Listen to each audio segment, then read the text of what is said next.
and how death is being used in a political way or in different way to sort out the global issue. Some people must die so that others can live. Is it the reality or not? It is the reality. How the word Thanatopolitics comes. We take a reference of the character, filmy character Thanos. He decided one day that let's wipe out half of the population so that the other half can live. Is it something fictionalized or something real that is going to happen in near future? Imagine this thing. So I was just thinking, what will I talk? So I remembered one of my lectures. I was studying Marxism, and then I got to know that the moment people started dealing with capitalism, they started looking at each and every one who adds a surplus value.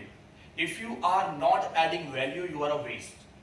And thinking this concept, no offense to anyone, but people who are beyond 70, beyond 80, the age they have crossed, what is their contribution in society? It's not my personal thought, I'm just sharing it with you because this is connected to Thanatopolitics. So I did a survey and I checked how many people have crossed 80 years age in India. 13 million male, 18 million female, 31 million, they have crossed 80 years age. Now what is their direct contribution according to capitalistic market? So if you look at that perspective from Marxist point of view, that 31 million population is actually a burden. Soon this will actually start happening, where people will be buying your ages, people will start working on medicines that can make them immortal or give them longevity, and all others will have to pay the prices. There are researches, there are theories like this that the COVID itself was an experiment that went wrong. So nowadays, what we are seeing about death and how earlier in ancient scriptures they have thought about it. So I'll mention Bhagavad Gita as everybody is taking the reference. We talk about this that once you die, it is the body that dies. As professors mentioned, it doesn't die, that it is soul. Nainam Shadanti Shastrani, Nainam Dhati Pavaka, something like that. This is actually from chapter 2, slok 23. They say that soul doesn't die. When soul doesn't die, what do we expect from the soul? So this concept gave a lot of concepts to horror movies. That you are a soul, you died with some unrepeated love story or some desires, and now you are dealing with these things. Though even if you have left the mortal world, this became the post-human studies.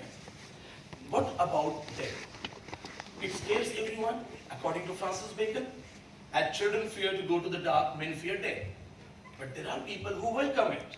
If you remember Hamlet's soliloquy, they started thinking whether I should die, whether I should live or not. So they have fear. Emily Dickinson herself was traumatized. Throughout her life, she used to fear death. But then we have our own John Donne. He comes with a different philosophy. He said, death, thou shalt have no dominion, death, thou shalt die. So how death has been portrayed? Some people say it may be a new start. Even in African cultural practices, they say death is just a stop and then you start a new life. So it's a stop. What John Donne said, just a short sleep and we wake eternally. Now, what we say about this thing?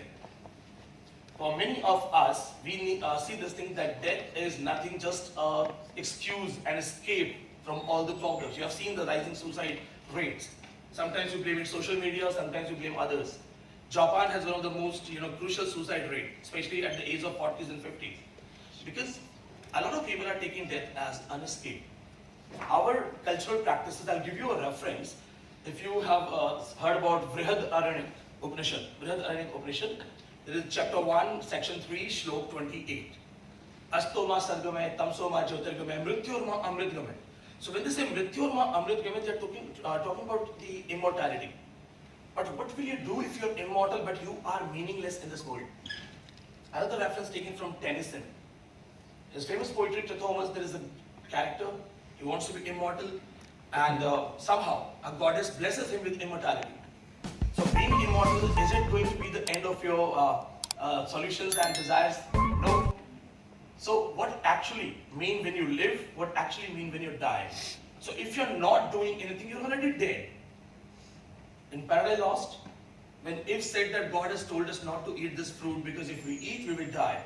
Satan, Lucifer, he says you're already dead. What's your contribution in the life?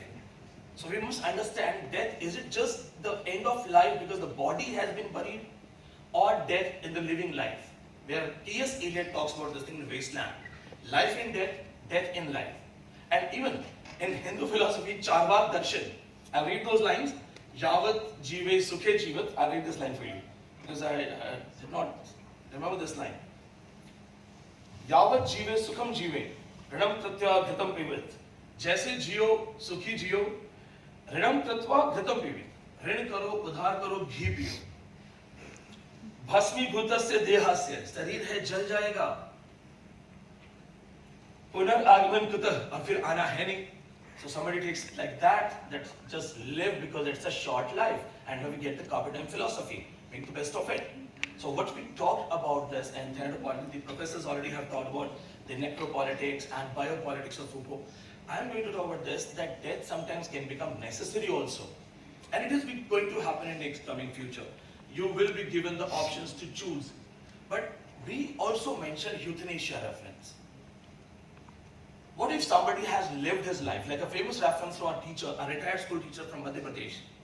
At the age of 70, he wrote a letter to the President of India that I have got my daughters married, my son, everybody is married, I have lost my better half, I am living alone, I am retired, I have paid all my debts, I do not have any liability, and I don't want to continue.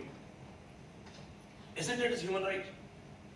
Like, I'm not asking your answer, you think, because you are going to be the future generation dealing with the same things, right? But imagine this, what if he has been given birth without his consent? Was he even asked? So if the birth has been given to him without his consent, and he feels that I don't want to live, I don't want to continue. So this is the reason I think that Switzerland has introduced the suicide bond. Why do you fear death? Just because it will end your life? No. It's because it's mostly painful. The day they make death very easy, like in the suicide pods, a lot of people will start going for it. And I must tell you, 1 lakh plus people already have registered. So, as our senior professors already have talked about these things, and I'm just adding on things, because I did not prepare anything. I just want to say, we have a limited time. Make the best of it. Because you may die, your body will die. But what you have done, what you have contributed. As Shubhadeep sir ended his lecture with the last slide, it was written there. What you have done, what you have contributed to society, that will never die. That's my message to you, and thank you so much for bringing me.